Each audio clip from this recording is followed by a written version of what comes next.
On today's episode, we're going to talk NFL and college football in front of the divisional round and the national championship with Matt Leinart on the coverage, and then some bigger picture college football stuff with him, and also what he thought about some of the stuff from Caleb Williams as well. So we actually get to a lot of different things there with him. Little tales from the couch.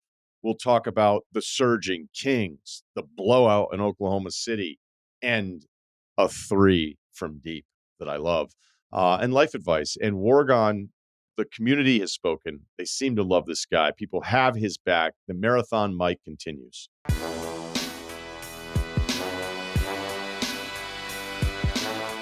Let's talk some college football, maybe even sprinkle a little bit of NFL role play with our good friend and neighbor, Matt Leinart, here out in the South Bay. I want to remind you to check out Throwbacks with Matt and Jerry Ferrara, who you can check wherever you hear podcasts.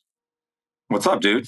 What's up, man? How are you? Dude, how about we had excuse me, we had Shady McCoy on this week, and the first thing he said on the pod was he wanted to be an actor.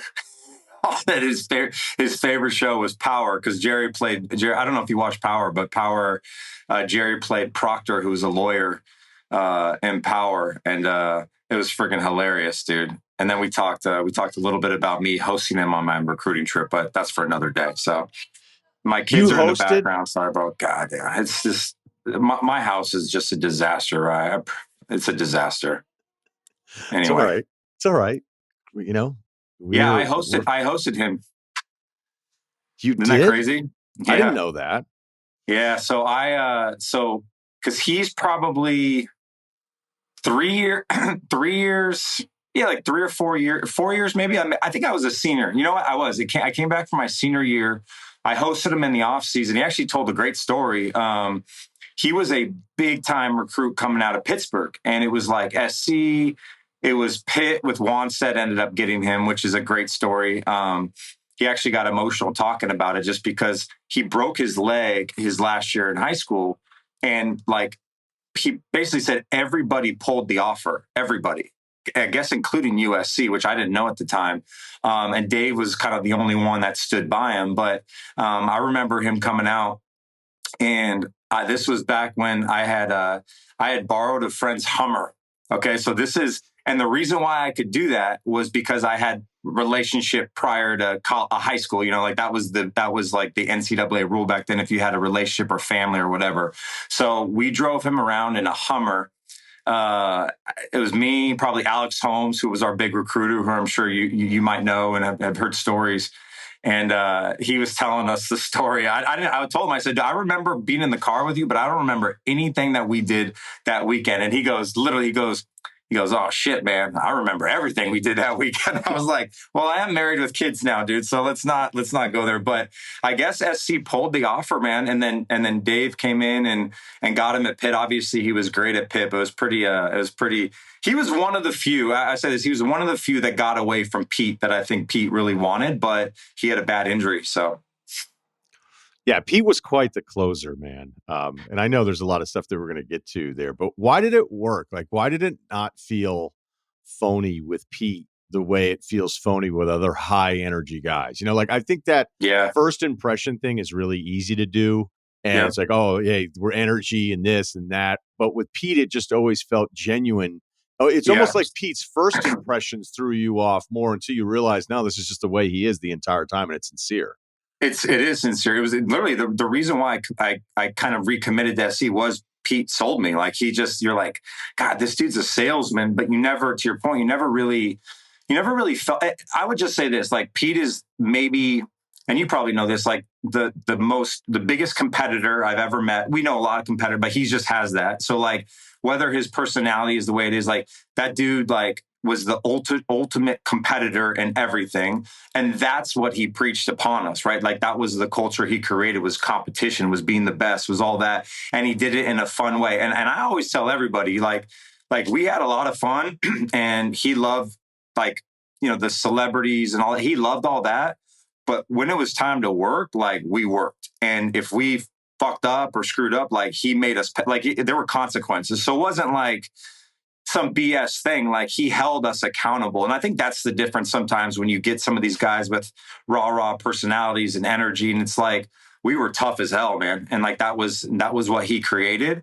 And it worked back then. Nowadays it's just harder because of everything else that's going on. I think kids are a lot softer these days, obviously, and moving around, and now they're getting paid and all that. Back then, like, we didn't have that. So he was terrific, man. And by the way, he still has tons of energy. So it'll be interesting to see if I know he interviewed for the Bears. That'd be interesting to see if he I don't know if he does or not, but if he gets a job, Well, since we're here, I was going to ask you about it anyway. We'll get to the college part of it. Yeah. What relationship do you have with Caleb Williams? We're cool. Yeah, like we developed a pretty good relationship when he was at USC. But I text him a little bit this year, but I wouldn't say we're close enough where I'm gonna hit him up and say this is who your new head coach should be. But man, these kids, like, there's a big gap, I think, between my era and this generation of kids. I think not all of them, but like, it's just different, man. Like, I even see it with Cole. I mean, my oldest son, like, it's just a different generation of kind of how they go about things with the phone and social media. And just like, it's funny, man. We had Kurt Warner on our pod a couple months ago, and he actually told a great story. He was telling, he's like, these kids these days, and these young quarterbacks in particular, he's reached out, and Kurt's one of the best Hall of Famer, one of the smartest guys I've ever been around. And like, a guy that, like, I would want Cole to be tutored by, because he's so cerebral. He's so smart in the way he sees the game. And he was like, I've texted, reached out to all these young quarterbacks, and like, never a return phone call. And like, it's just, and that's not how now me and Caleb are, we're not like that, but it's just like a disconnect, man. So I'm rooting for him. I got to know him. He works hard. He's a good kid. Pretty tough situation, I thought, this year, but actually played pretty well, obviously, despite everything else going on. Yeah, I think that's kind of where I wanted to go with it, was just considering. I think it's important to remember all this stuff. Like, when you looked at Jaden Daniels' situation and you looked at Caleb's going in, almost everybody thought Caleb was in a better situation in Chicago than Jaden was in Washington. And Cliff Kingsbury. Kingsbury. Maybe it should have been, but look, I've defended Cliff because I felt like, hey, you brought somebody in to help develop a quarterback. It depends on what you think of Kyler at this point, but there's probably more positive than negative on the development side of it. Arizona stunk forever. They started winning more games, but he didn't run enough motion, so the NFL nerds thought he was the dumbest person on the sideline. And so now with the Jaden part of it, like, that might be it beyond the receiving core that certainly favors Chicago. Offensive line favors Washington, all these different things. I guess when I look at Caleb, like, I liked him the most. I am not deterred at all, but I think it was a rough year, even if the stats say that it was better than the final product. How tough is that? I mean, look, we've talked to you about it, how tough that first year is. Like, was there anything that was alarming about it to you, or is it kind of like what it probably should have been? Yeah, look, I think there's two things, and this is what we're seeing a little bit with Sam Darnold in that situation. Like, as I look back, and I had Caleb number one, and I think most of us did. And then I'm looking back and I'm thinking, well, Jaden Daniels is, and he was, and obviously playing in the SEC, probably a more polished player than Caleb coming out. Just the way he threw the ball, the defenses, the scheme at LSU, his ability to, like it was just different. And Caleb, despite being tutored by Lincoln, who has a great track record of those guys, like, it was a little bit more backyard football, right? That's what made him so special. And that necessarily wasn't his fault, because USC the offensive line had been pretty bad those couple of years. I will like die on a hill, and I live this. You look at the Bears situation and just the coaching and all of that, and then you look at, and like, I love Dan Quinn, man. Like, I think Dan Quinn's, I was just reading an article the other day, like, kind of what he did to build this locker room and all this. And like, I'm telling you, Ryan, you know this, like, it is night and day. If you have a great coaching staff, and whether it's Cliff or a coordinator, quarterback coach, and just a head coach who gets it and who understands. And that was me in Houston with Kubiak. It was like a reset on my life. I was like, holy shit, this is how football should be played. Like, I'm getting coached. I'm having fun. I'm loving the environment. The team's bought in. Like, it wasn't necessarily like that in Arizona. It was just different. And I'm not saying that's like Chicago and Washington, obviously, because Washington hasn't been great for a while. But like, when you got a staff and a coach and a system, and you just understand what you have, especially that position, man, like, you can look at what Jaden Daniels is doing. And Cliff is a big part of that as an OC. And I would liken it to like Sam in Minnesota. And like, I don't think Sam's going to be back in Minnesota, but like, look what he did this year with Kevin O'Connell, and just like a system and a coach who knows how to coach. So I think that's the difference between Jaden and Caleb this year. And that's why we've seen Jaden flourish. And Caleb's numbers were fine. And like, he had great receivers and all that, but like, I mean, look at the coaching, man. Like, OC fired during the season. Like, it's hard to win that way. And hopefully they do right by him, because I think he showed enough. I think he showed enough to where like you can build around him and be a playoff type team. If you could be any of the remaining quarterbacks in the playoffs, if I'm watching basketball and I'm being honest, be like, if I could be any NBA player, if I could have his game, it'd probably be Anthony Edwards, so I could humiliate people. Right. Like, that's like as great as Steph is, and the vision of LeBron and all that stuff. It's like, give me peak Ant athleticism. I still like Luka, man. Just give me the slow, kind of chunky Euro. Just no. I'm going to do that. I'm doing it to Cole. Next time I play against Cole, I'm Luka-ing him. I just have to, like, I can't try to get past him anymore. I know. Through him. No, Ant is ridiculous, man. He's ridiculous. Okay, so which NFL quarterback would Matt Leinart want to be? Josh Allen. Yeah. Dude, gosh, there's so many great ones. Like you say, Mahomes, and like, I love Lamar, man. I've known Lamar for a long time. I just love the kid. He's just a great dude. Josh Allen is a monster, man. Like, he is a monster. And I don't know if you've ever stood next to him. I don't know, like, if you know him at all. Like, he's every bit of 6'5", like 250. And he's huge. And he's a great dude. And like, his game, I love his game. I love, he's tough as nails. He runs guys over. He is that team. Like, James Cook's a good player, but he makes that team. And that's kind of why I think he should be the MVP. Obviously there's a debate, and Lamar's been great, but I think just Josh Allen and the way he plays, he's a dog, and in his own way. And I don't remember a guy kind of built like him. Like Roethlisberger was big, but Roethlisberger didn't run. Like, Josh Allen is a big dude who can run and trucks guys, and now can throw, and just, I don't know. That would be me. I love his game. I think he's unbelievable. All right, let's talk. Who would you be? I mean, the physical part of Josh is pretty enticing, because there are times where it looks like when he's about to go into the end zone, like defense, like, again, we're talking about NFL defensive players, linebackers, stuff. He's bigger than all linebackers. Right. Yeah. You could see some of those guys are like, I'm good. Like, that's just going to be the best feeling ever, that when you're quarterback, right. Like, you're always worried about, right. Yeah, like, how many hits am I going to take? Or I want to make sure I'm not doing this or whatever. It's like, they're actually like not super interested, because it's already a wrap anyway. He's getting in when he kind of breaks one of those from like 7 yards out. You can just see it happening in front of you. But there are times where you can watch a game and be like, that's crazy. Like, normally somebody would be like, I don't even care if he's going to get in. I'm going to take a shot at him just to put my body on him. And then with Allen, it's like, I don't even want to deal with that guy.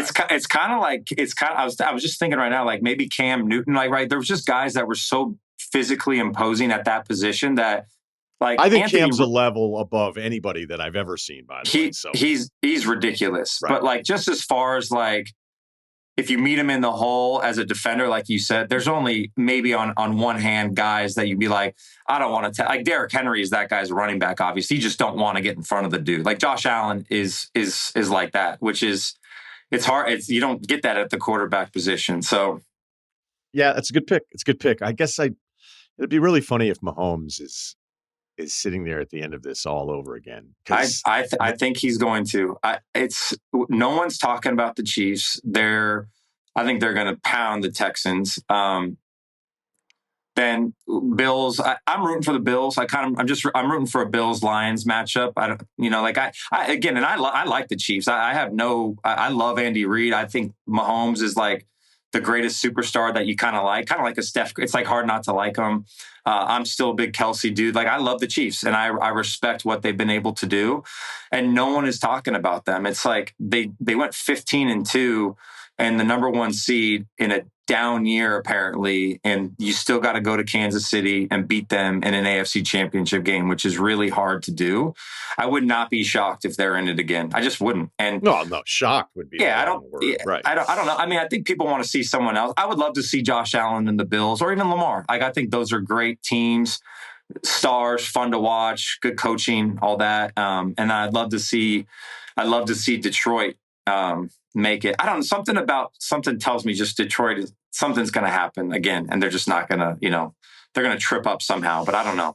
I thought it was going to happen in that regular season finale against Minnesota, and then here we are. Gosh, man, what a fall from grace the last 2 weeks for Minnesota. That was quick. It's tough. It's tough to win. I'm telling you, it is. And then I know we'll talk. What's your take on Sam? Like, I think he's going to get paid somewhere. I think Daniel Jones is going to be their starter next year in Minnesota. I think him or JJ. I think they keep Daniel and they let Sam walk to go get like a Geno Smith type deal or Baker Mayfield type deal. I'd be worried about paying. It's kind of like there's a lot of players on Denver that I wouldn't want to give money to if they're not playing next to Jokic, where Sam away from O'Connell would concern me. And I know. Look, if you go around it with this year's draft class and, the Kirk Cousins part of it, I guess, is in there too, but that's still a ton of money to eat to move off of him, I think, in a trade before the second year of the contract. But I mean, look, I think the page has already been turned to Penix. That makes a lot of sense, right? I mean, so it's already going to be Penix's team, so they're going to have to figure some stuff out. Basically, like, whenever you look at the 6 or 7 teams that feel like they'll have a different quarterback at the start of week 1 of 2025, I don't know if there's enough available ones. So there's probably still a Darnold market. Me in particular, I would say, is Kevin coming with him? He's not. Then we're not doing this, even if it felt like, could he really be as bad as he was the last 2 weeks, just facing more pressure? Because that Detroit game clearly exposed him to something that Shula, the defensive coordinator for the Rams, doesn't normally do. They decided to just dial it up against him. And I was saying this last week, but this is why I love Aikman so much on the call, because as a quarterback, you can tell how pissed he's getting at Darnold for not getting rid of the football. And it actually makes the Darnold experience that much worse when the guy on Monday night is like, dude, get rid of the ball. Get rid of the ball. It was hard because I love Sam. I've known him. I think he had a hell of a year, and he deserves it. In the narrative, everybody was just waiting for him. I feel like in the meet, to kind of fall off the cliff. I'm like, this is the true Sam, and I was bummed for him. I don't like. I do look at the playoff game and be like, and I know Orlovsky's defended him, and I know Dan really well, and it is not all on him. Again, these teams just had a great plan of how to attack that line and those protections and all that. But to hold on to the ball, and it just felt like it felt a little big. It felt a little big at the moment. It's just he couldn't handle it. I'm still a believer that you can. System and coaching is everything. There's no doubt. So I'm with you. Unless Kevin's with me, I understand teams are going to be a little wary. That's why I think the market's going to be there. I just don't think it's going to be if he would have balled last couple of games, it would have been freaking through the roof. I do believe in look at Bryce Young. I just look at Bryce Young, and that was a small sample size, but I do believe in resets. I do believe in kind of just I got my confidence back. Now I know what I can do. I hope these 2 games don't destroy that from Sam, because I do think the body of work, 17 games, dude, and he balled. He balled. He had a great year. And system aside, he made a lot of plays this year and stepped up. So, and I look at Bryce Young, Bryce Young was dead in the tracks. Kind of shitty team. He was awful. Sits out and comes back and played pretty damn good, which was crazy. I'm in the same system. So there is something about that. But yeah, man, I don't know. I don't know what's going to happen. It's going to be interesting to see. And like you said, the college, the quarterback, the draft class is just thin this year, very thin. There's only a couple guys that I would take, in the top few rounds. Is there a third quarterback for you that you feel? I like Jackson Dart. Yeah. I do. I think I think Cam. I don't know. I think Cam Ward's probably number one. I mean, we're going to see a lot in the next 3 months. There's going to be a lot of stuff going on. Cam Ward is electric, I think. And Shador is really good. I've saw him up close a couple of times. Really good player, like really accurate, good arm, sees the field, can make plays. Cam is just a little bit like got more juice. I mean, you've watched him play. He's got more juice. He's experienced. Like, he's played a lot of football. He's not like an Anthony Richardson where you're like, oh, let's go based on the talent, the ceiling. Like, he's played a lot of ball. I like Jackson Dart. I think Jackson Dart is interesting. He played for Kiff. That goes a long way. He threw for a boatload of yards and won a lot of games in the SEC. He's tough. He can run.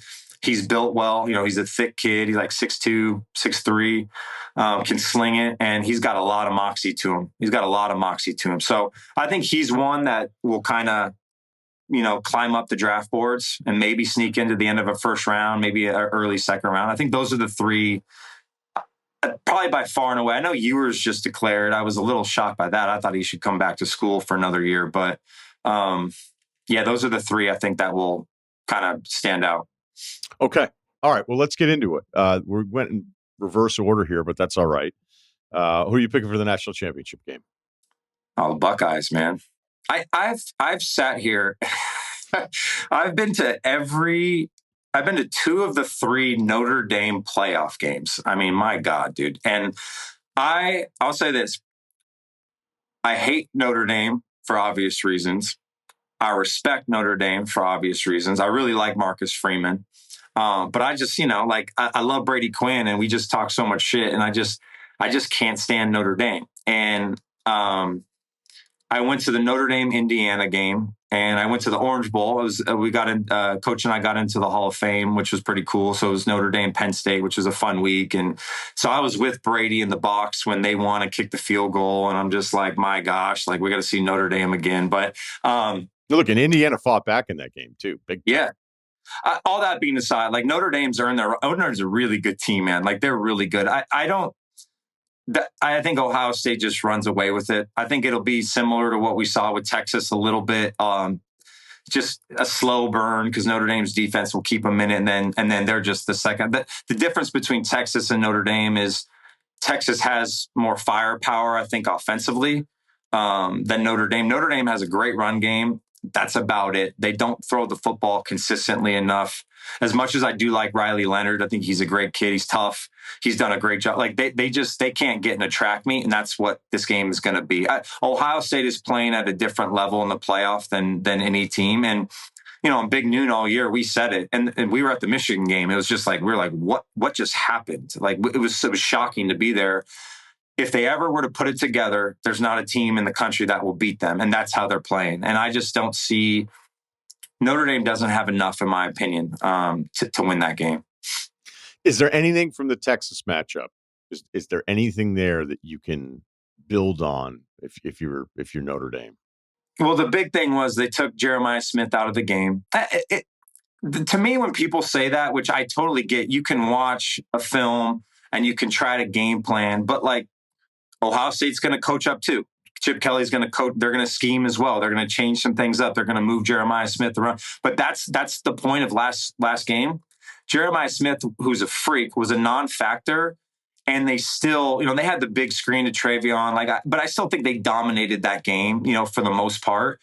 And Jeremiah Smith didn't do anything. So, like, to go in and think that Notre Dame is just going to completely shut him out and like, hey, let's hope Abuka and Tate and all these other guys beat them. Like, it's just, that's what makes them so difficult. They had too many guys. Like, you just can't slow them. The key is Will Howard. And Will Howard has been awesome in the playoff, but Will Howard all season, we would talk about, is like, he will just give you one or two a game. Like, that, he will give you one or two a game. And that's what he did against Michigan.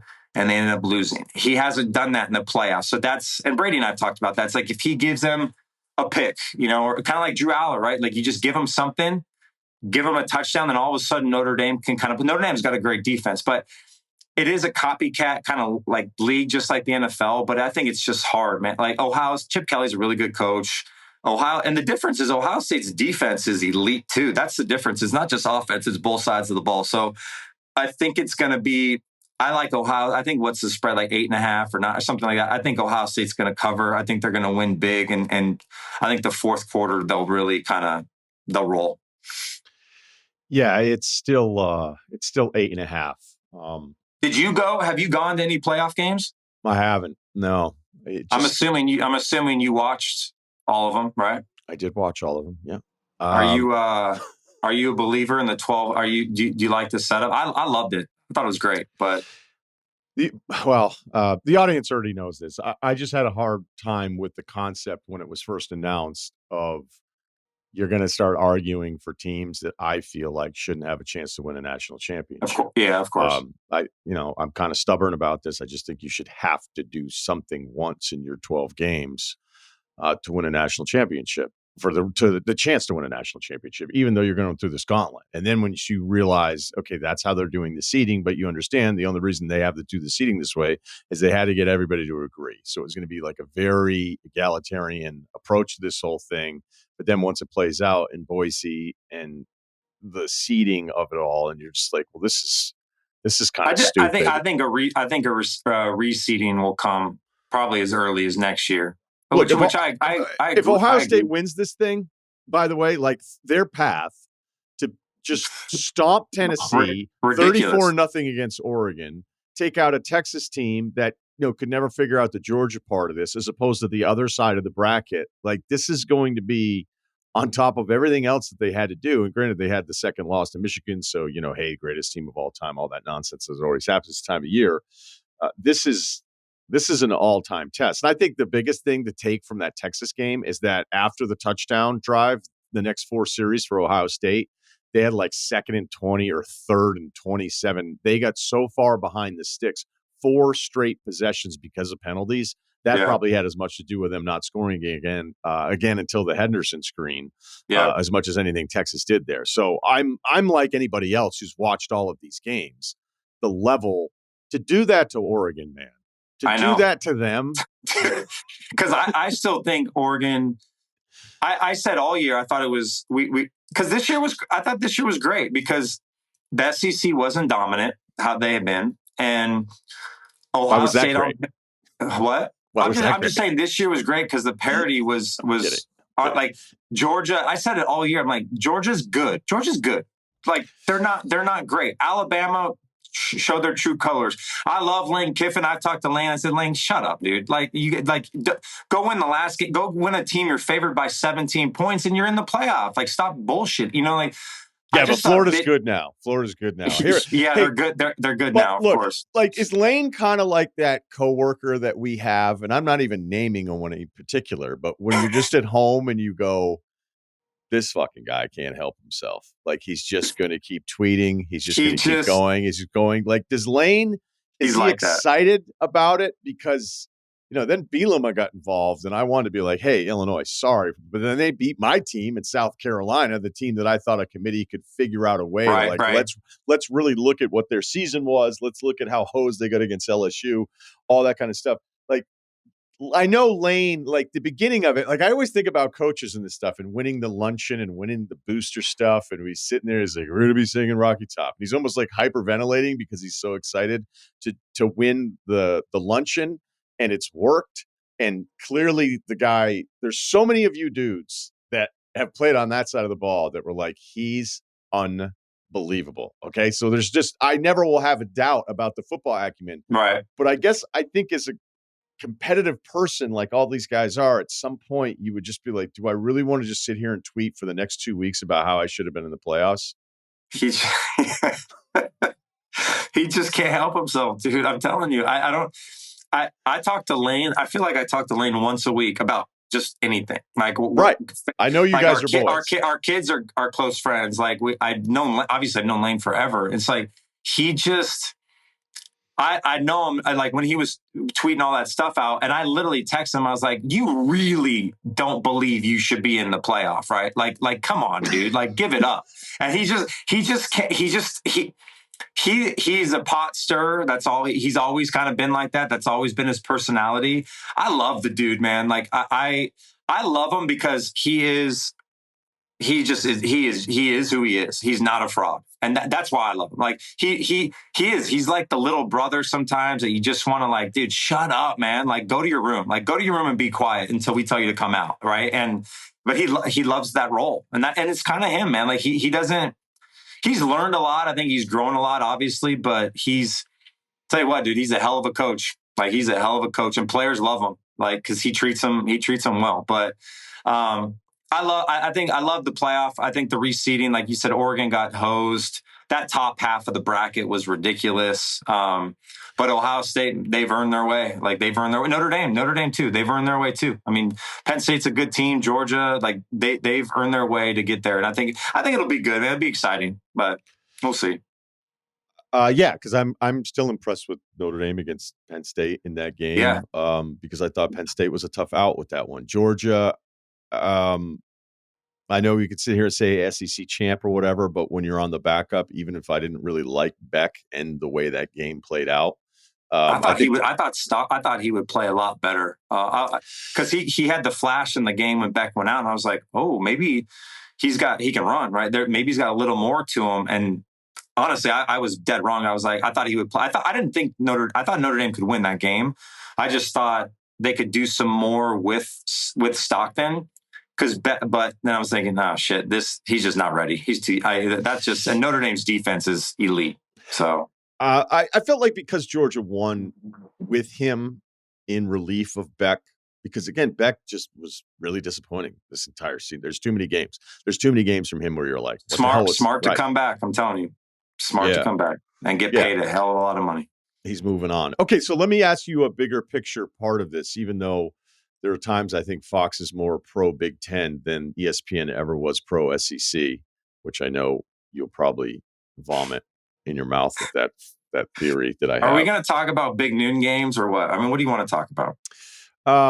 No, I have a theory that there's people at Fox that think the SEC ESPN thing is so nefarious that they are like, well, now I'm just going to do it on the other side. And by the way, momentum is on the Big Ten side, or at least SEC decline momentum, whatever it may be. We're looking at back-to-back title games without an SEC team for the first time in 20 years, going back to when you guys played Texas. Mm-hmm. So what do you think? Because, I just like talking to you guys that have the national perspective, but also you're part of it where your son's going through it right now.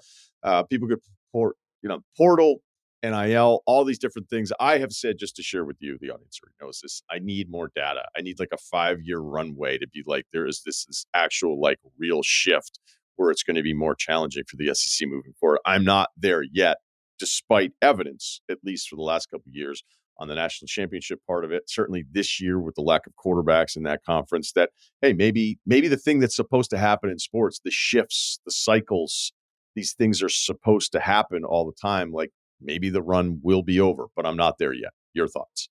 I mean, to say the run is over, I wouldn't agree with that, but I think the shift has happened and it's happening currently. And I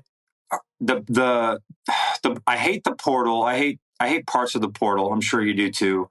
But NIL and the portal has completely leveled the playing field. And I've heard a million stories from coaches and these players, and you see it, you just read it. But no, the days of, and I was a part of this at USC, the days of like stacking teams and recruits going because, I'm next in line at Alabama when Saban was there, and the 5 stars, like I'm getting recruited as a backup and this and that. Like, it's just, those days are done. They're gone. And that's what we saw this year for the first real time, especially with an expanded playoff, is other teams' ability to build teams and create more parity. I just don't, the SEC was operating at a level that no other conference could over the years. Were they paying players? Hell yeah, they were paying players. That's been going around for a long time. That's okay. Like everybody knew that, right? And the SEC's been doing that for a long time. And I'm sure the Big Ten everybody's done that. But to the level that SEC was doing it and those teams, no one could compete. Now you can. It's a simple fact. Now you can. And a team like Ohio State, when you have a payroll, a team like Texas, and then even Cole's committed to SMU, like SMU's got a shit ton of money to pay players. So you're going to start seeing kids that are like, man, I can go play at SMU and ball and get 80 catches or throw for 4,000 yards. Now, all of a sudden, these coaches are getting really good football players that just are over trying to, like, you just don't have to go to those schools anymore to advance yourself or to get paid. And it's just that simple. And that's what we saw this year. And that's why the shift has already happened. And the 12 team, I think, creates more of that, more opportunity. And look, I don't think the SEC is dead by any means. I don't think this isn't a Big Ten now and all this. I don't think the ACC was kind of shit this year, and like Clemson ended up being a pretty good team. SMU is going to get better. I think, it's just, it does go in waves, as you know, but that's why I love where we're at. And then eventually with the rev share and like the cap of these teams and all that, you're just not going to see the dominance of one conference anymore. I don't believe that. Like, I think SC is going to be back at some point. I don't know when. I think SC will be back. Yeah, okay, but there is something that you said in there that I think you even kind of corrected yourself in mid-answer, is that, all right, the SEC was taking care of players. Like, there's no way these other top schools, like, you don't believe that, right? Like, that guys in Austin before Texas went to the SEC were like, what are they doing over there? Of course, no. I believe to an extent everybody was taking care of players. But my point is when Bama's rolling or Georgia's rolling, and that's where and again, it was always like, there's two things when you go to a top school. You go to advance yourself to the NFL. What's the best place that can get me to the NFL? And then like coaching, right? Like just those types of things. It was like, where can I go to develop and get to the league? Those were kind of the places, right? Like, just there's only a handful. That was Pete Carroll, USC. Where can we go? We're going to come out to USC because that's where we can go and advance, because that's what Pete's sending kids to the league. And then on top of that, SEC, like, there's just a lot of money there, and that's been happening for a long time. And so, yeah, I think it's happened all over the place, but to the extent of it happening there, I don't know. And on the fact that they're just dominating and winning, and that's even more enticing for players to go. And that's why you just saw the SEC dominate for so long. And really good coaches like Saban, Kirby Smart's a great coach. But here's my thing, and then I got to go to my kids' assembly. Here's my thing. I think with the SEC, the thing I hate about this the most is, and Lane says this, it's like, well, top to bottom, it's this and this. And I'm just like, it's just BS, because it's not top to bottom. Like, when was the last time, like Tennessee is a good team. Tennessee hasn't been, I don't even know the last time since they've been great. Like Peyton Manning, maybe. Like, I like T. Martin, like, it'd be 25 years ago. Florida really hasn't really been good since Urban, maybe. Like, I mean, I'm sure there's years in there. Vanderbilt, like South Carolina had a New Year's Six, but you're right. I hate the argument that, well, they're the best team, the deepest team. Every week is tough, this and that. Yeah, Urban stands by that a little bit. He's coaching it. I haven't, but I'm just like, Illinois, South Carolina is kind of a great example of a bowl game. Again, it's a bowl game, but it's just like, that's the part I don't buy with the SEC. It's like the middle of the pack. Well, they would win this game. They would, like, that's just I hate that part. Georgia and Bama over the years, LSU 2019, like, of course, I get it. Maybe the top 2, 3 are better than the Big Ten's top, because then it drops off. But you just can't sit here and tell me that, well, the middle of the SEC would dominate the middle of the Big Ten. I don't believe that. I just don't. And because I've seen enough evidence in bowl games, I've seen enough evidence in common opponents. And I think that's what frustrates someone like me, or someone like, obviously we do cover the Big Ten. Like, I wish we had some SEC. I think it's a great conference, but I think that's just the narrative that's always pushed. And that's what was pushed for the playoffs. It was pushed by South Carolina. It was pushed by Ole Miss. It was pushed by who like A&M. Obviously A&M had to win, and but it's just like, that's the part that bothers me. Enjoy your son's assembly. I don't want you to be late. I appreciate you, brother.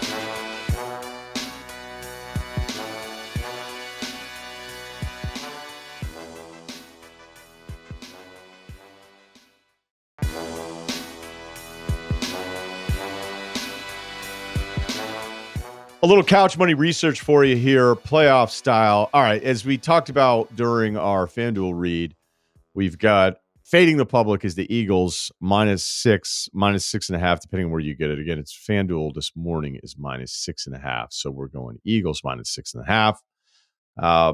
The research play for this one is, we have less to pick from here. So there's a lot of research on Philly as well, which is probably also fading the public there a little bit. Apparently a bigger split on Baltimore, Buffalo. So maybe I'll leave that one for me. So let's go with a lean on Kansas City minus the 8.5. So right now we're looking at two favorites. Don't want to do that all the time. That number for Washington and Detroit's massive. It opened at 10. It's still at 9.5 now. I'm going to pick the Bills +1, opened at -1.5. So I'll go Bills and Bills outright. I think the Eagles win at home.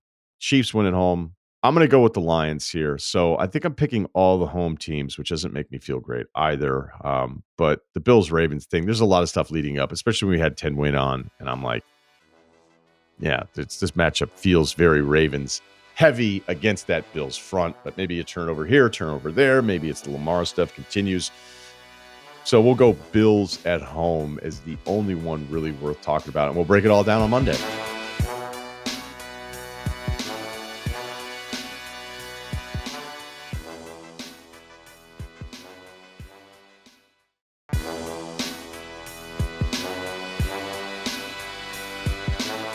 A Friday edition of NBA Tales from the Couch. Normally we do these Wednesdays as we get out of the football part of it, but whatever. I feel like I haven't done very much NBA open stuff. So let's get to a few things that I think are important. We have the rematch this time in Oklahoma City between the Cavaliers and the Thunder. We know that the Cavs won a close one at home just a week ago. This one was not close. Thunder up 40-14, 1 minute into the second quarter. Not a lot of suspense here, not a lot of rotations. I don't have a ton to give you here, and then this guy subbed in, right? The Cleveland turnover situation, I think, tells the biggest story of this one. 13 turnovers in the first half for the Cavs. That led to 22 points for OKC. Oklahoma City actually leads the NBA in points off of turnovers with 23 points per game. So that means OKC was basically at that number in the first half. I was a little surprised the Cavs were not more ready for what the Thunder do with this defense and their help and all these different things, because you just can't go slow against OKC. And whether it's Mobley in a post catch and Dort comes over and helps immediately, turnover. There was a Levert thing he was trying to do on the sideline where that just got wrecked on this handoff. Allen was stripped at the top. Garland drives on the right side. Wiggins causes the turnover. Levert even fell down at one point. Levert is just, I love Garland, Mitchell, Allen, Mobley, collectively, individually, all this different stuff. If there was 5 oars on one side of a boat, Levert would be rowing it the opposite way. So you just can't dick around with the basketball against this team. And you would have thought that they would have already known that, but it just didn't happen. Look, Allen had another catch at the top of the key where he just waited, and then Kenrich stripped him. So there was even a jump ball. This wasn't even a turnover. There was a jump ball. Mitchell ends up with it, and he's in this Caruso Dort double team hell where Mitchell's on the baseline throwing the basketball over the backboard from behind and falling down, flailing. So this was a rough first half. SGA did whatever he wanted to do, whether it was hunting for Garland or the actual Dean Wade assignment where Dean Wade was his assigned defender. Dean has the third best defensive rating of any of the regulars on the Cavs. There's always these weird defensive rating numbers that sometimes what does that one really mean? I remember for years they would have it listed individually on NBA.com, and Rudy Gay would just be off the charts better than anybody else. I don't think Rudy Gay's the best defensive player in the NBA. A lot of size there. A lot of size for Dean Wade as well. Didn't matter. SGA did whatever he wanted. It wasn't because of free throws. Only 5 free throw attempts last night. He was actually 1 of 5 on threes, but he was 17 of 26. That's just how easy it was for him. So he gets his 40. His 40 now makes him the leading scorer in the NBA. But I think more importantly, especially if we're looking at some of the MVP stuff, right now SGA's total points, he's at 1,264. He's basically 200 points ahead of Brunson, who's number 2 in total points. He's technically 199 points ahead of him. Granted, he's not worried about Brunson in the MVP race. He's worried about Jokic. And if you're doing Jokic total points, then you got to do Jokic total other stuff as well. But right now, again, SGA, just a reminder, basically 200 points total ahead of the number 2 overall scorer for total points in the league. So, look, if you didn't watch this game, also didn't include this part, we know Chet's not there, 18 Mile.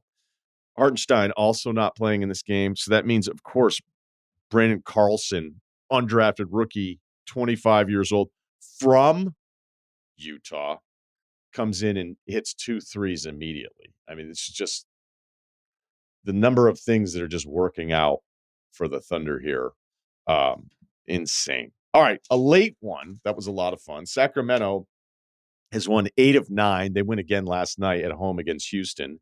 8-2 with Doug Christie as head coach. Sacramento's schedule, right? Because sometimes I'll go, hey, this team's playing really good. Everybody's talking about him. And you're like, it's the schedule, stupid. This is not really a schedule thing. Let's look at Sacramento's schedule. You could say, all right, well, Dallas, both guys were out. Philadelphia, no Embiid, although Embiid playing, I don't think necessarily helps them. And I got to tell you, too, like some of this Paul George stuff that I was watching the other night, they were down big to New York. They come back, ends up being a close game. But he's got to do more. He has to do more. That guy, he's like expensive Tobias Harris, man. I'm telling you. He needs to be doing more for the Sixers team with Embiid out. All right. So I'm going to probably go on a few side tangents here. Some planned, not planned. They beat Memphis with no job. We're talking about Sacramento again here. But they beat the Warriors with Steph and Draymond there. They killed Boston in Boston by 17. By the way, the Celtics are 7-7 in their last 14, but their net rating in their last 15 is the third best in the NBA. They're not shooting the ball very well. I think there's some effort stuff you could point to as well. But Sacramento beat Boston for that was without Fox, too. And they've had 3 wins in this stretch without De'Aaron Fox. They had him back last night. So if we look at the last 10 for this Doug Christie stretch, Sacramento's number 5 in offense, number 14 in defense. They were 16th in defense the date that Mike Brown was fired, late December. A lot of zone last night against Houston. I don't really even know that it worked necessarily. It was probably a way to try to keep Sabonis out of foul trouble. He ended up fouling out. Sabonis is one of the more, maybe it's not confusing. Maybe it's very simple, but Sabonis is somebody statistically where the efficiency and everything is so off the charts. You start looking at like all NBA teams, you start looking at all-star voting and all that kind of stuff. And yet I know that even with his incredible skill, his passing, and what he's able to do, the rebounding numbers are ridiculous. I just kind of go, yeah, but shouldn't Houston just be able to get to the rim whenever they want to against him without ever any fear whatsoever?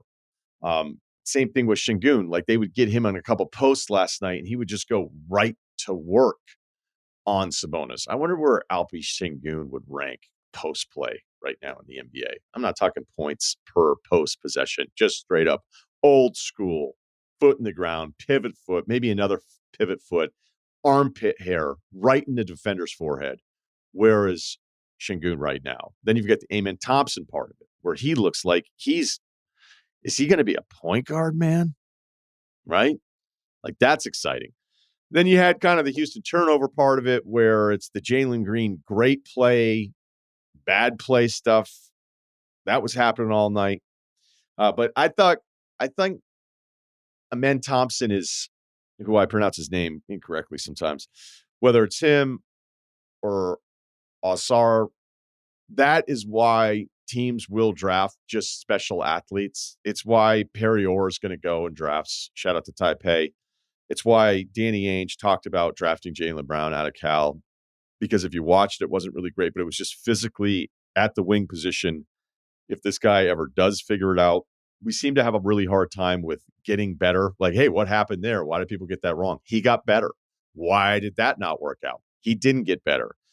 The stuff that we're seeing with Amen Thompson is so incredibly impactful, where it's not just, hey, he made a 3 or he had a sick dunk. He's just, you can just feel his approach to the game kind of like dictating stuff that's going to happen within. Now, the other side of the Sacramento made a ton of threes. You had Keegan Murray with a really nice bounce back stretch here after shooting it so poorly the first couple months of the season. DeMar DeRozan was too much. Cam Whitmore is out there with minutes. I don't know if you can actually technically have a negative assist ratio number, His assist percentage jumped from 6.0 to 6.4 this year. So massive improvement there. When it's in the single digits, that's pretty bad. I just wonder, with his predictability on offense, he's probably a better second unit guy. Could those numbers or those minutes be going to Reed Shepherd with no Van Vliet last night? Or does Reed get destroyed on the perimeter against the Keegan, Monk, Fox, and then certainly DeRozan with how good he was at closing this game out last night? Would he get crushed there? So I think there's some really good stuff with Keegan here lately. The rest of the guys, you just kind of know what they're getting. The DeRozan addition is just, would you rather have 35 minutes with DeMar DeRozan or with Harrison Barnes? And even though Harrison Barnes was awesome in the post against the Lakers a couple nights ago, putting in work against Finney-Smith, Reeves, and Christie, you'd rather have DeRozan. And I don't think anybody would ever debate you on that one. Jalen Green's had a really nice stretch here, but God, I don't know if I can Pacino this guy again. I just don't know if I can continue. I can't imagine being a Rockets fan. Well, I kind of am a little bit, right? Can't imagine being a Rockets fan and being like, what? Is he awesome again now? Because I kind of thought maybe he wasn't after all this stuff. As an aside, we got mic'd up Doug Christie. If you're a certain age, there's probably a lot of you that there's some Doug Christie content out there like 20 years ago. We were like, what's this guy's deal? And look, he's a Sacramento King lifer. There's something to be said of that. Carries himself a certain way. But when he was mic'd up, he was talking to like Keon Ellis about like, let's not talk to the officials and let's be above this and all this stuff. And all I could think about, like, if I was an NBA player, my coach was mic'd up and he was telling me what I should or shouldn't say to an NBA ref, I'll be like, you can fuck off with that. However, that's not the way Doug Christie is going to be. And even the official was like, he's not getting on me. So unique mic'd up opportunity. On the other side, with the mic, I'm sensing a difference when Ime Udoka is interviewed by Jared Greenberg versus when he is interviewed by Taylor Rooks. I will continue to monitor the vibes. Last couple notes here. I love Jaren Jackson Jr.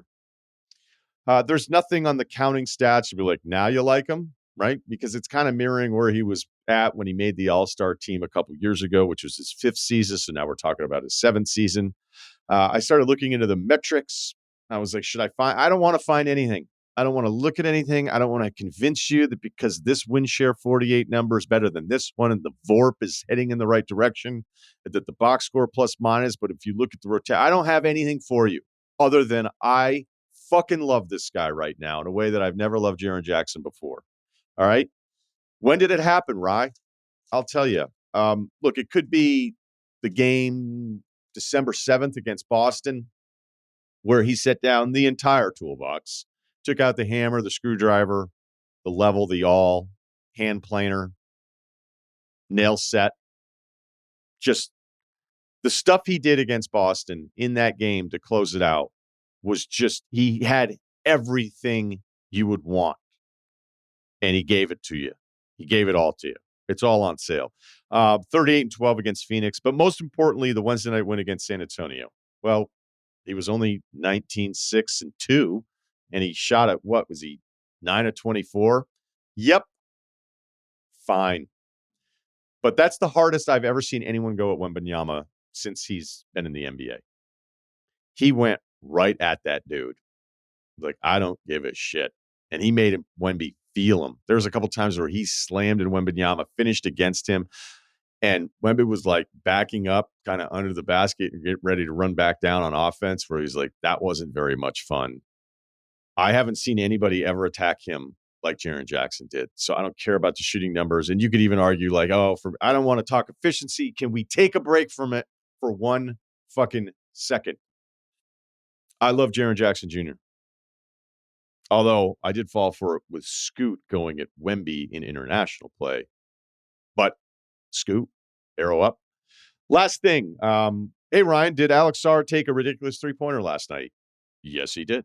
The number 2 picks had a nice stretch. Really good December. Was Rookie of the Month in the East.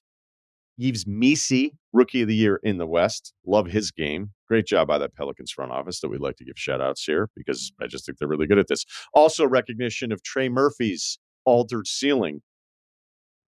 But real ones know that he could put it on the deck and get to the hoop if you watched him at Virginia. DeJounte Murray was filthy closing out against Dallas the other night. But dare I say, was it so good that it was not involving Trey enough? Who knows? I mean, DeJounte was I think it was like 10 to 12 points to close that one out. So the Pelicans are on fire right now, 3 of 4. Almost beat Boston, by the way, so it could have been 4 straight with this one. Hey, I thought this was about Alex Sarr and a three-pointer. Don't worry, we'll get there. So I watched last night as Phoenix was able to close out the Wizards, barely, in Washington. Phoenix, I just don't like right now. It's an easy stretch of the schedule. They've won, I think, 5 of 7. So you're like, what don't you like? I don't like the way it's looked winning 5 of these 7. And last night's a perfect example of it. They're up 117-100. That's 17 points with 5:18 to go.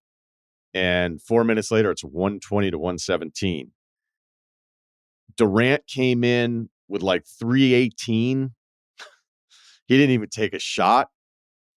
The Wizards' young players don't know any better, so they're going to play pretty hard, whether it's Bub or George or Koulibaly, even Sarr, like, got out in transition after a turnover. Like, Phoenix had some real turnover problems. Like, I'm just telling you, between Minnesota being healthy, which maybe is more concerning, where Phoenix's start, I'm like, okay, well, this makes sense. Like, if Phoenix is healthy and they have these guys, like, their start should be, like, that should be a good season because they've done a good job with all the role players and all the stuff in the offseason. And yet, I don't know, man. I watched the Atlanta game. I watched both Charlotte games. And what is up with this team? And Beal didn't even play last night. He turned the ankle in the Atlanta game, which was really just bad from Phoenix. And he did come back and play in that game. So ended up not playing here. So Booker was having a tough run of it because he's in there for basically the entire fourth quarter, and Durant was out. They were up big enough, so you didn't even know if they're going to bring Durant back. Again, there's no Beal. So, like, if you look at Booker's efficiency stuff on this season, you're going to go, well, this is actually kind of a down year for him. I think that's really missing the point of, like, when he was playing, when the other guys weren't there, how ugly it was getting because it was just him asked to save them the entire time. And at this point, I think Booker's a better player than Durant is. I think he's better for Phoenix than Durant is. And Booker ended up hitting the three that kind of, like, closed the game anyway. So back to Sarr, because I know you've been waiting desperately. When is this going to get back to Alex Sarr, man? I'm waiting. It is 123-117. And there's 44 seconds left on the game clock. You've got a full shot clock on the inbounds on the Wizards side. They throw it into Sarr, and Sarr, like, dribbles in a hurry to get behind the three-point line to then turn and take a three. I'm serious. There was 22 seconds left on the shot clock. So, yeah, I know you got to go quick. Yeah, you're maybe looking for a three. You would have thought there was 0.0, like an eighth of a second left, and they were down 3 or 4. Sarr was like, nope, need to get this one up. And I know he shot it really well from 3 after a disastrous start on this, so that's a shot that they're going to want to take. No one in the history of basketball has ever wanted anyone to take that shot the way he took it. Let's take a quick look at the West right now. Do you know where your veteran teams are in the standings?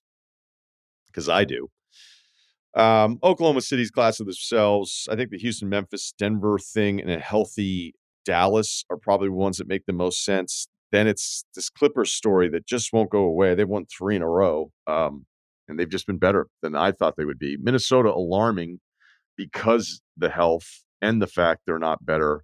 Sacramento surging. The 10 seed is Phoenix. Same record as Golden State, who's now out of the play-in. 20-20 now on the season, although their win against Minnesota was really impressive the other night. That means they've gone 8-17 since the 12-3 start, and then San Antonio just below 500 with the loss to Memphis. So that's a crazy group right there. And look, scooting the Trailblazers, only 7 games out from the 10 seed.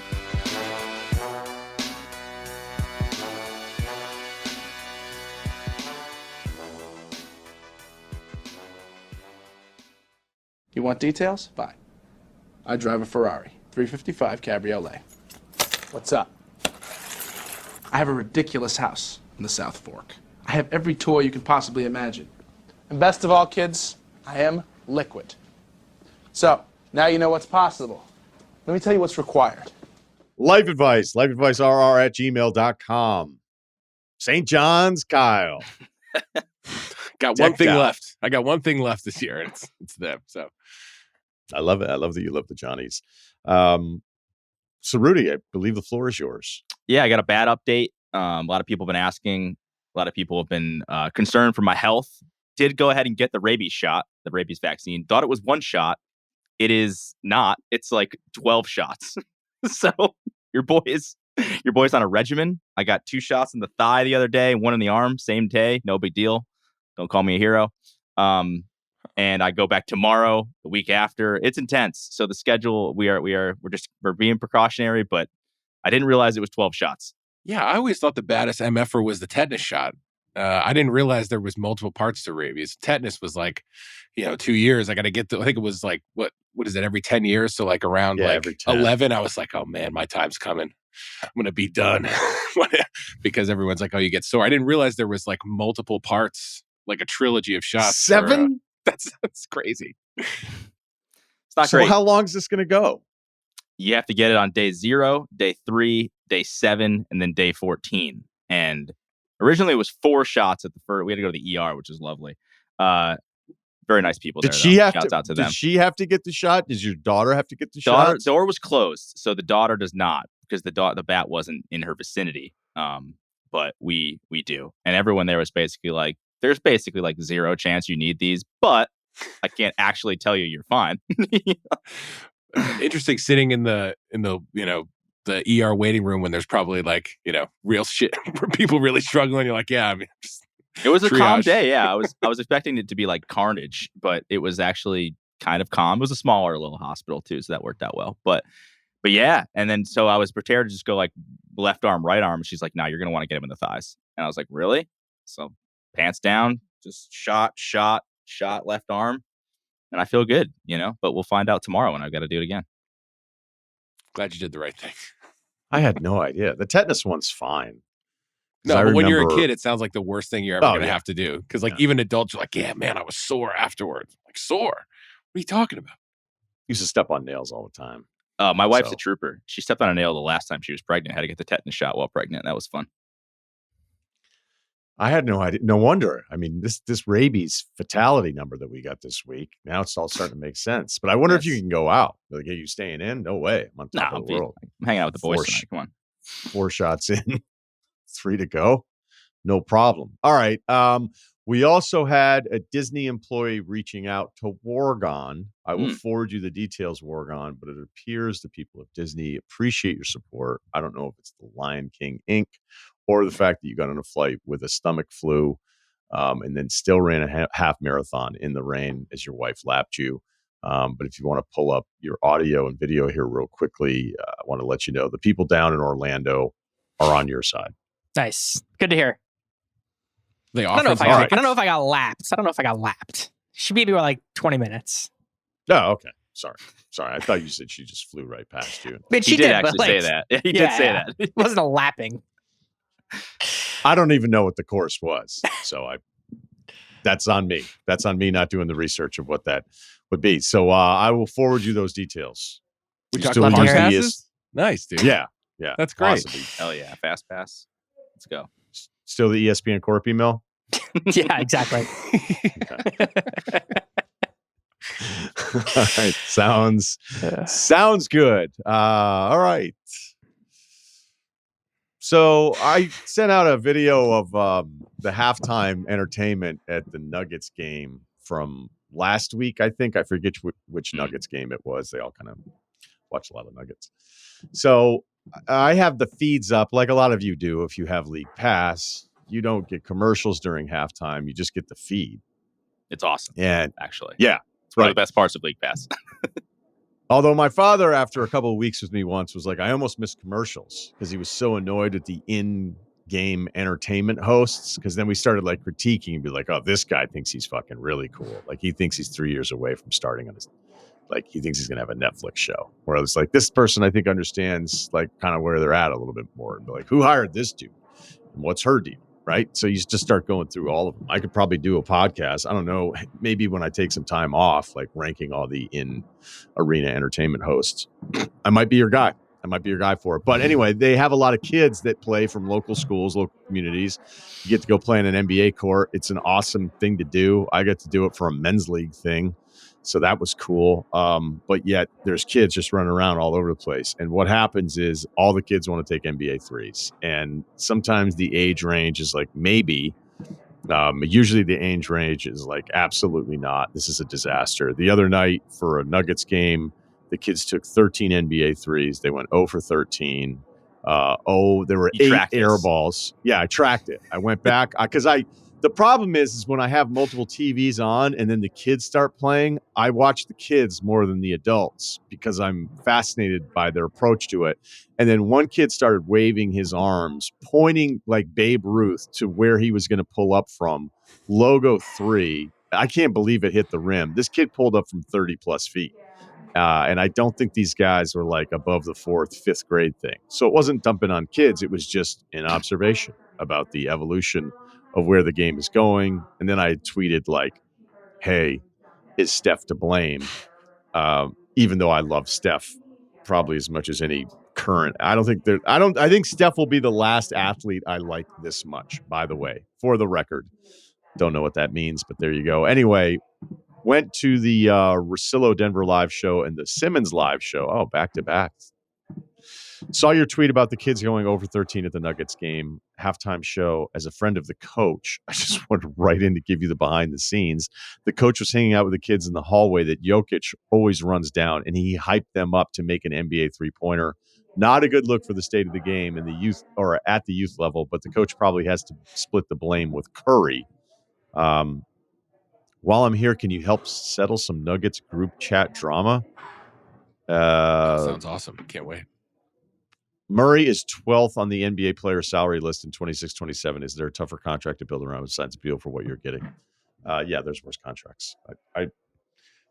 Simmons is captain of the Murray ship right now, and I do not want to buy a ticket because I think Murray eventually, because he's had those high playoff moments. We're not talking about somebody who's a stiff, so I don't think that the Murray contract is like this absolute albatross because I don't think he's going to be this bad. Anyway, all right. Well, glad to know that was part of it there. But look, it isn't just about these Denver kids. Do you guys want to do life advice emails instead of these? I wouldn't mind. Yeah. Kyle's already checked out. Yeah. I'm looking at Kyle just going, all right, let's go back. Let's go for just a heavy hitter then. Male, 44, third string university goalie in Canada. Never had to dress for games, so I know the closest bars to every rink we played on at the road. Basketball comp, Cedric Hunter. Matches my practice to game time ratio. Anyway, I run my own construction company. Skilled labor is in demand. I think these guys are like real Canadians, by the way. Skilled labor is in demand, hard to attract. I keep raising my wages, but it's still hard to retain or attract workers. Recently, I had one of my best employees find this note on his vehicle. Phone number is covered as he posted the note at a legendary dive bar. Have been busy raising a family, so this reminded me of the hijinks of university in Montreal anyway. On top of this, everything else, maybe the guy went to McGill. While drinking at this bar with friends, we got into an argument.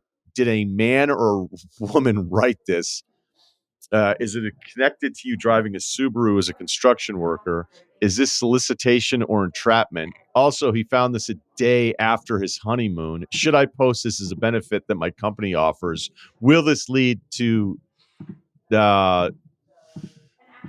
dissection on the job site if others get the same note? And if you ever visit the Yukon, we can show you where to park your rental car. All right, so here's the note. I see you park here regularly. Earmuffs, kids, earmuffs. I see you park here regularly, and I'm thinking you are part of the construction crew working at the Country Inn. I live close by. Would you be into getting discreet? Let's use the term steam occasionally, maybe on your lunch break or after work. That was cleaning it up. So that's the note, Kyle. Is this a perk? Dude, this isn't this guy's friends just seeing if he takes the bait. You don't think that's what this is? That's got to be what it is. Or like just like a group of the regular guys in the bar, like, let's see if Tommy bites on this one. Because if he does, they'll have whatever the fuck he's texting or whoever he's calling. I can't see this being real. And listen, I'm not versed in Canada. Maybe there's forward women just dotted all around that great northern area up there. But it just, for me, alarm bells are ringing. This is somebody just don't step in this, man. They're begging. The trap is set as far as I'm concerned. But I don't know. Maybe the guy's an absolute knockout and it's just like, this is what happens when he goes out in the world. Could be, but I don't know. I had dinner with a pretty good looking guy the other night. A lot of people coming up to him. World is different, man. Dude, totally. World is different for those guys. Pretty privileged. Yeah, some guys are just like absolute knockouts. Right. I mean, some dudes are hot. I mean, yes, there's some hot dudes out there, folks. Just want to be friends with one of them. Yeah. Anyway, back to the note. The handwriting is sort of gender neutral, like a lot of the bathrooms in LA. So I don't know if the old detective lens is helping me here. I'm looking at the font. I'm looking at the, it's obviously nobody writes in cursive anymore. I don't know if this is a Canadian man's handwriting, though. I'm sort of thinking construction. I'm thinking the Yukon shout out, although the hockey part of it, McGill feels a little south for where I've assumed that maybe this construction site is. But if we allow ourselves to move up the lines of the longitude lines here, I think. Are we talking bubble letters? Like, does it look like? No. Trust me. We're on the same Neutral, page, Kyle. yeah. Like, I think I could figure it out. And this one feels, it's neat. So maybe it is female. But I think Steve's right. I think you're just setting yourself up here to be humiliated. Like, one of my roommates did this to me and left it on the monster truck. It was like, hey, I love this truck. It's so cool that whatever. And it was just like they part to see. Yeah, right. There was like a heart like dotted something, but they did it. And I don't know what the hell they were doing that day other than nothing, but they did it in a way that they knew I would be coming out to my truck like within a couple hours. And they just waited to see how I would react. Like that was their phone payoff. number? Yeah, there was a phone number and that was their whole payoff to see like if I was going to kind of smile and read it and like be really feeling myself being like, see, I am right. This truck is fucking awesome. Yeah. They just left Mike Jones' phone number there. Although that would have been before Mike Jones. So that number would have worked. Anyway, I knew immediately it was one of the guys. So I luckily didn't do an ego boost like face in the parking lot where I'm like, man, I am hot. Awesome. Yeah, and my truck is construction workers in a bar, anything within a certain radius. What would you do, Kyle? What would you do? I think I'm leaving it. Even if I'm curious, I'm like, I can't give these guys a win. I cannot give these guys a win. And I might forego something great. And maybe that's something I got to work on. But I come from a friend group that does hijinks and likes to make guys feel bad about themselves in short spurts. And then it's all love after that. But I would just, I don't know. I think it's just, I got too much of that ingrained in me that I wouldn't even sniff this out. What's the upside too? Like, what's the percent chance that she's actually some like normal hot chick? Yeah, I don't. Normal's the word here, right? You're at the engagement party. How'd you guys meet? Well, I've got pretty good handwriting.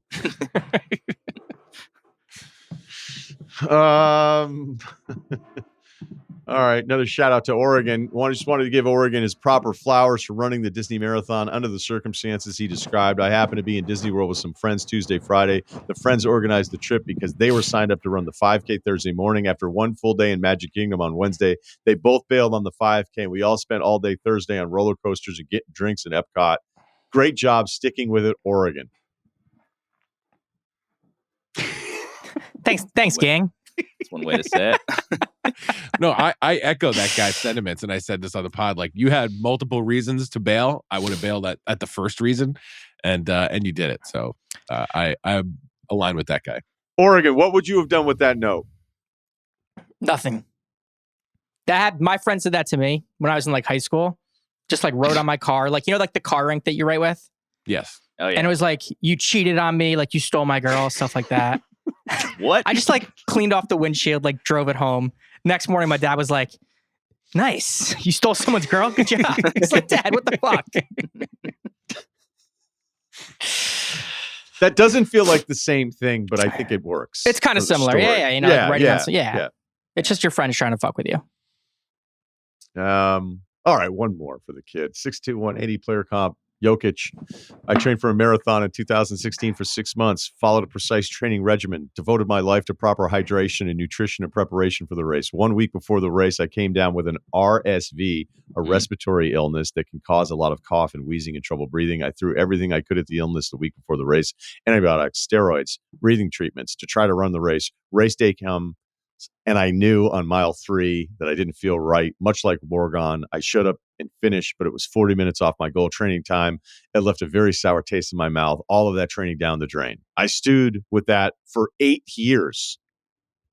8 years, dude? There wasn't another race? I was gonna say you had one shot. Was it a full marathon? You know, you could just run this on your own too, right? Like, is it, Yeah, just Google Maps it and Yeah, I don't think that's going to be cool for the runners out there, and they're not going to like that suggestion because I don't think it's the same thing. Well. I stewed with that for 8 years until finally in 2024, I got up the courage to train for another marathon. This time, I got COVID halfway through the training, but there was enough time to recover, and happy to say I was able to run it in November and meet my goal I had set 8 years ago. All right, this makes a little bit more sense because the leap year marathon. Right. Oregon, I know exactly how you feel, so my advice to Wargon is to stew on this for a while, maybe not 8 years, and do it again when you are mentally ready. You know you can just finish the training, make some small tweaks during the next training session, and things you learned this time. You might consider running a race in April, May, early June, when it's not too hot yet, and at that time of year when viral illnesses are not circulating as bad. You obviously could not plan for a stomach flu 2 days before. The timing sucks. Get back out there, and when you finish the next time at the pace you trained for, you will be really glad you did. Good luck, Oregon. Appreciate the wonderful content and strong work from the entire crew. He wrote Wargon, but we're going to stay with the Oregon theme today. All right. Reverse life advice. Interesting. All right. Last thing here. Kyle, how are you on time? I'm okay. Are you sure? I'm sure. Okay. All right.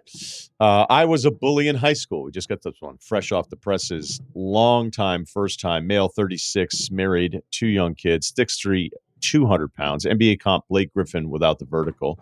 I'll try to make it quick. I went to school in a small Midwest town, 50 people in my graduating class. In high school, I was a bully. To make matters worse, it was to one specific girl in my class. Let's call her April. I cannot remember a lot of specifics, but I know the way I treated April was 100% wrong and certainly classified as bullying. To this day, I'm sure she remembers and despises me, which is warranted. She definitely remembers, dude. At our 10-year high school reunion, we locked eyes at the bar for a moment. She gave me a look I will never forget. It was a look of disgust. She couldn't walk away quick enough. At that moment, I felt about 2 feet tall. Now having 2 young children of my own and reflecting years after the fact, I could see how shitty that behavior was. If I had to pinpoint, I'm sure it stemmed from my own insecurities at the time and being a shithead adolescent. April now appears to live a happily married life with a husband and 2 kids. From what Facebook tells me, we're not Facebook friends. If it matters, her husband would destroy me in a fight. Ooh. He looks to be about 6'4", 250 of solid muscle and has an affinity for rugby of all things. Uh-oh. My question is, 20-ish years after the fact, should I reach out and apologize? I'm not sure how it would come across, but I'm sincerely sorry for the way I treat her. Do I reach out or continue living the life like this? Past transgression never happened. Thanks, love the pod. That sucks because you're a bully and you got some size on you, and she apparently Reformed bully. Yeah, met up with Dolph Lundgren. So I think the fact that you care is not like a bully, in the bully DNA. Now, granted, like sometimes you're just younger, you're just a shithead. It's just what happens.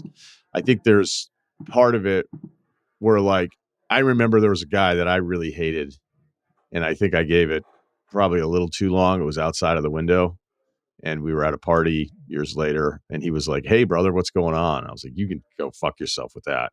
And he was like, "What?" And I was like, you don't remember? He's like, "Dude, we were in high school. We were like sophomores." And I was like, "I don't care." I was like, "That was fucking terrible what you did."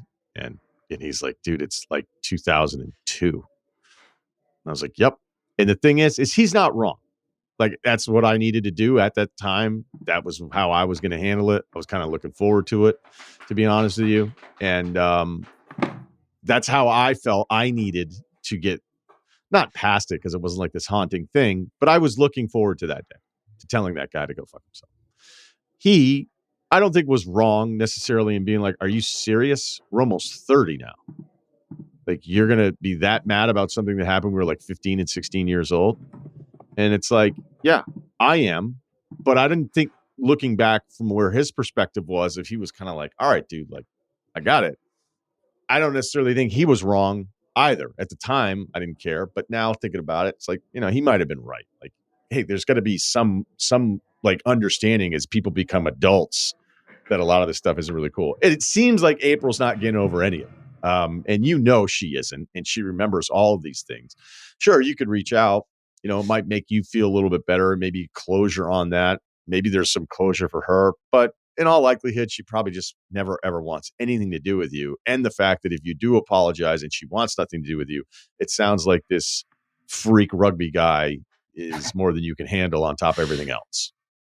Yeah, I think the time to do it was at the reunion or a week or two after. And you're like, hey, I saw you. If this has been months away, I don't think you're going to get a good reception from it. And I could be wrong. It just seems like the in-person thing would have been the best case scenario if you want to get this off your chest a week or two after, being like, hey, seeing you really made me think.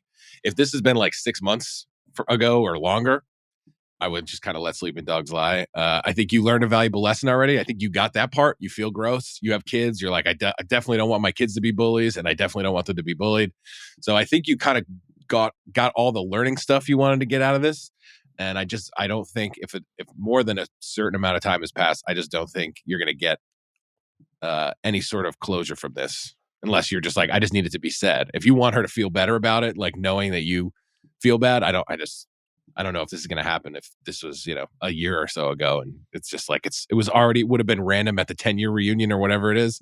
If it's 12 years later, just for no reason, I don't know. I just kind of let it lie. It sounds like you learned your lesson. I have a lot of thoughts on this. You're doing this for yourself, not her. So that's true. Yeah. Right. Well said. And if you don't think she's going to receive it well, it's probably not worth doing, because it's a selfish act, right? You're really only doing this because you feel bad about how much of an asshole you were when you were younger. But then I also sort of subscribe to, like, it's never too late to do the right thing, right? Like, yeah, okay, you could have been a terrible person for so long. Conflicting but that doesn't Instagram mean that you should just philosophies. never. Yeah, look, I just start firing off, insightful quotes here. But like, you should. If you did something wrong, like, apologizing it's all just that's a big step. So I'm kind of stuck between the two things. Like, I would I think I would, if it was really eating at you. Like, is she gonna get more mad? Is she gonna dislike you more because you own up and talk about how much you were an asshole and apologize to her? Like, probably not. So even though it is a selfish act, I do think it is a worthwhile thing to do. I wouldn't really worry about the husband, like, beating the crap. What is he gonna, like, oh cool, you apologize to showing my up wife with a now? boombox outside of the house, like he's got to run you off? I don't know.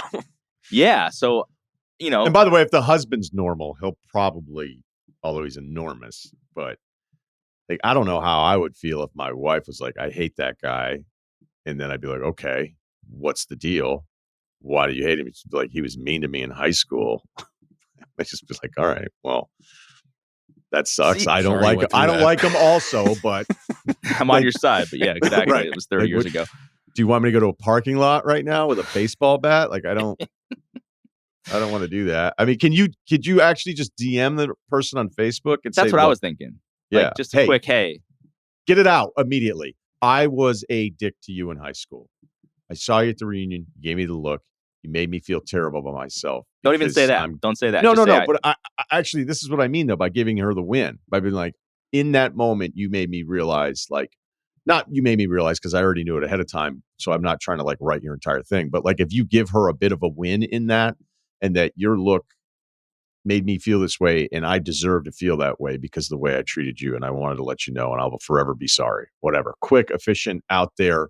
But a little bit of that, like, sharing the moment with her when she looked at you, so that it's all acknowledged, that she's not like, did he see me? Did I not see all that different stuff? Like, yeah, you saw me. I saw you. and it just reminded me of how terrible I was, and I felt terrible about it. And I know you'll never want to talk to me or whatever, and I definitely don't want to stop by because your husband's a monster. But and who knows? That's how I You feel. know, Yeah. small town. I think that's fair.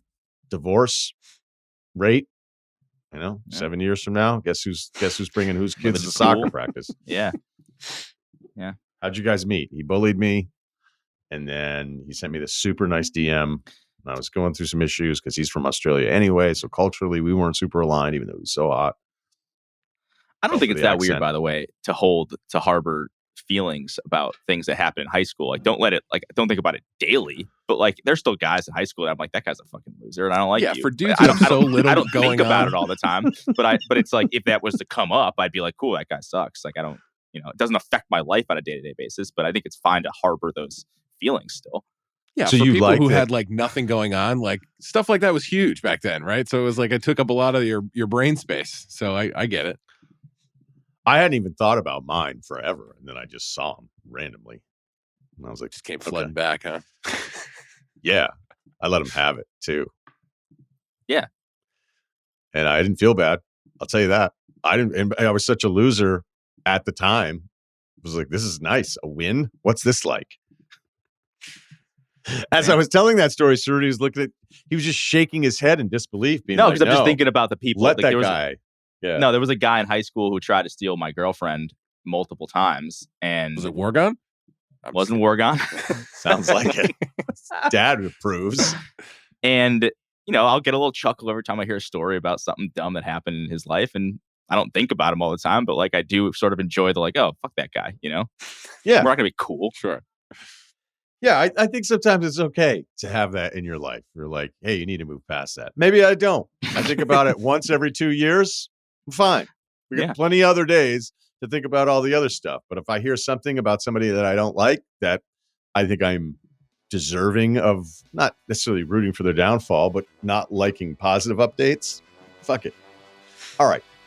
Take that with you into the weekend. Thank you to Wargon. Thank you to Kyle. Thank you to Ceruti. Ryen Russillo Podcast. Check out our YouTube page and also subscribe on Ryen Russillo.